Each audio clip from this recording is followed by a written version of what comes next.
Pozdrav svima, evo stigli smo i do 185. broja redovnog izdanja Dylan Doga u izdanju izdavačke kuće Veseli četvrtak.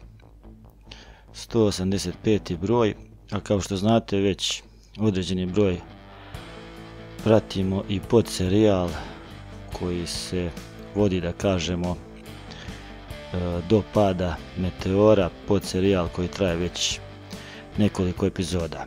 Tako smo stigli do ove epizode pod nazivom Večna godišnja doba, koju ćemo malo da prelistamo kao sve i ostale do sada. Tekst Paola Barbato, crtež Marco Nizzoli i naravno naslovna strana Gigi Cavenaccio. Malo specifična epizoda zbog nekih drugačijih stvari. Ja bih je pre nazvao jednom romantičnom epizodom, znači ne možemo očekivati ovdje neki horor što smo navikli u nekim onim starim epizodama Dylan Doga, već jedna onako preispitivačka priča sa dozom romantike.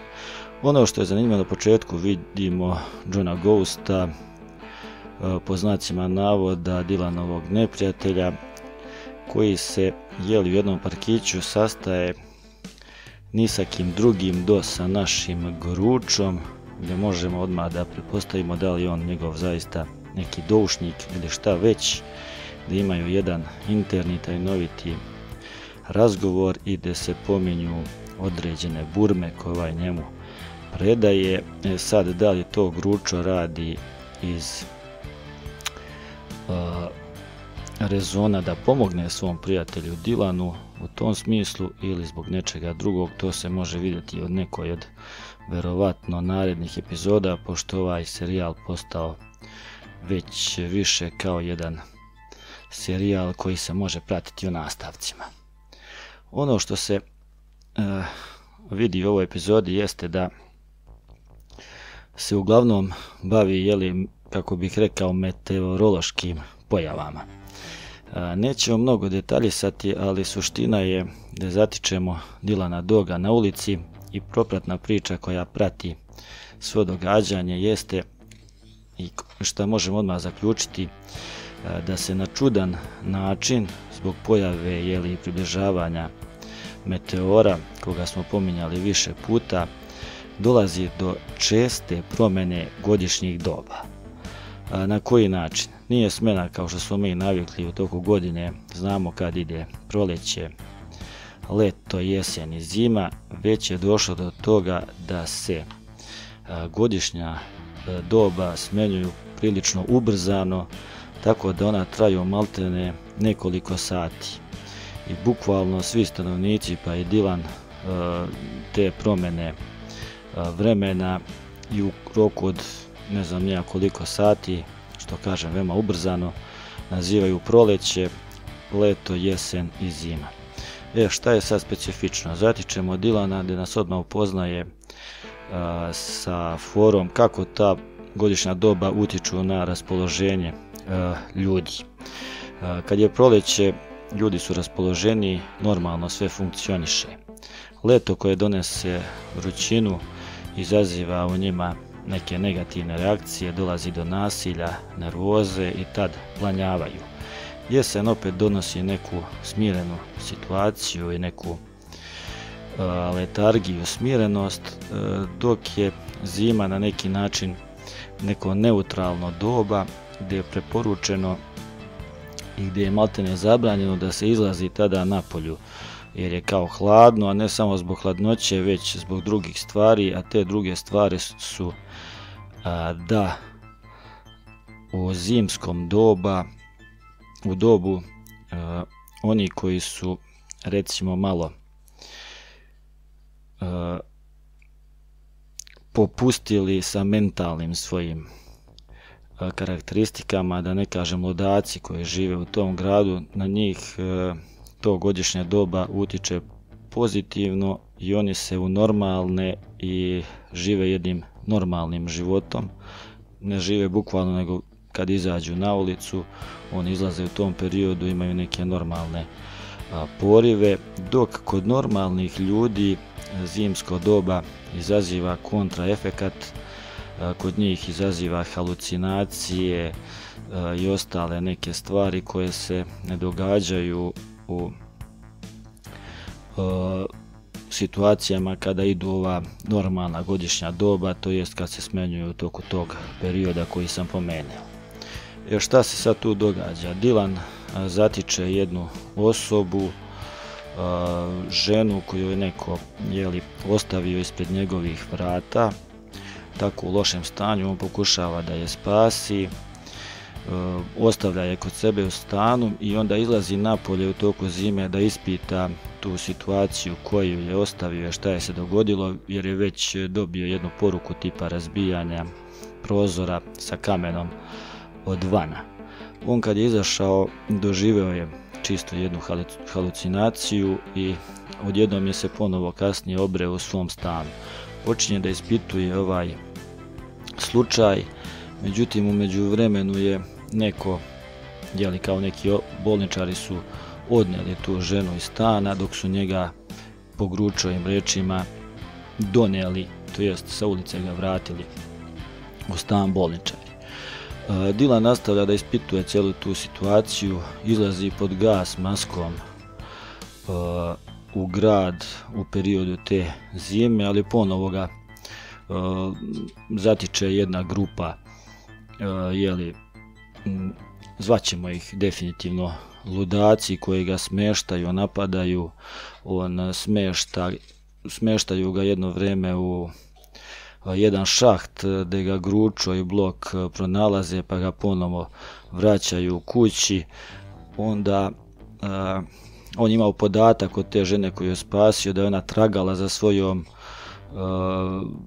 ćerkom koja je nestala i on se baca u tu potragu.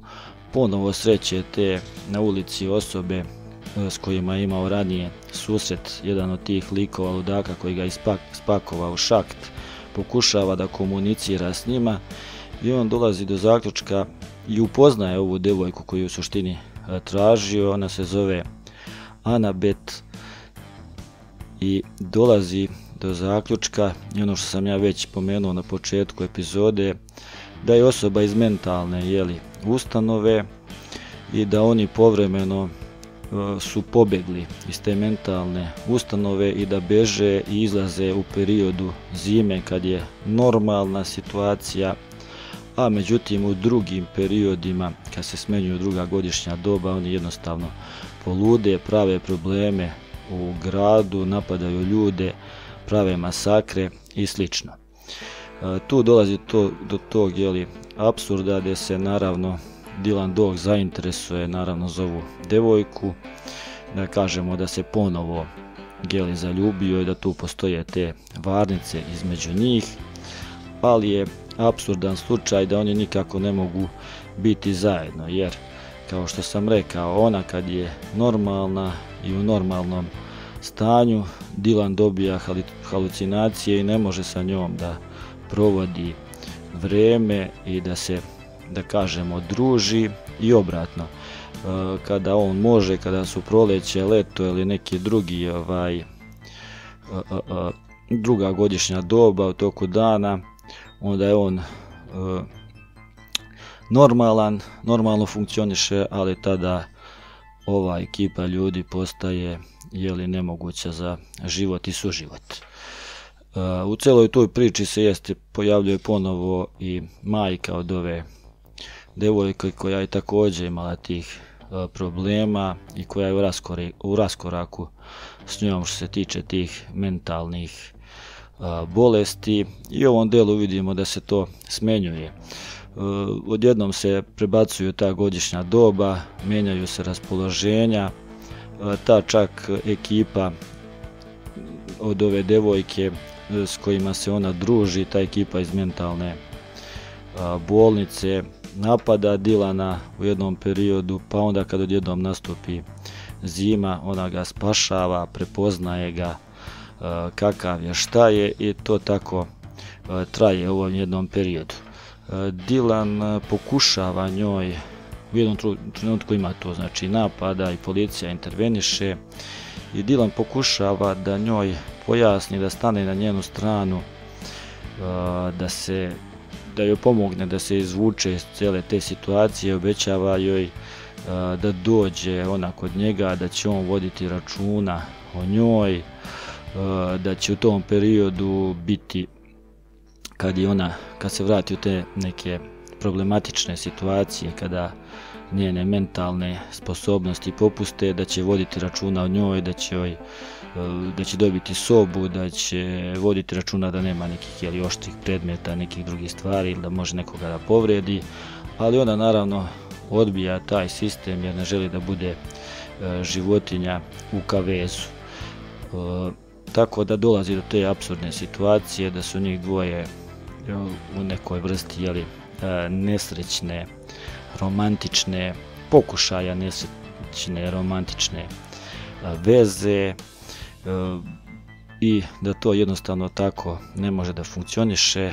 Ona bira drugi put i tu se otprilike taj priča završava s priču ovo je ljubav, jer tako oni su odvojeni, ali je kao prava to ljubav u tom smislu Paola Barbato, verovatno zato što je ona ženski scenarista, ima tu neke svoje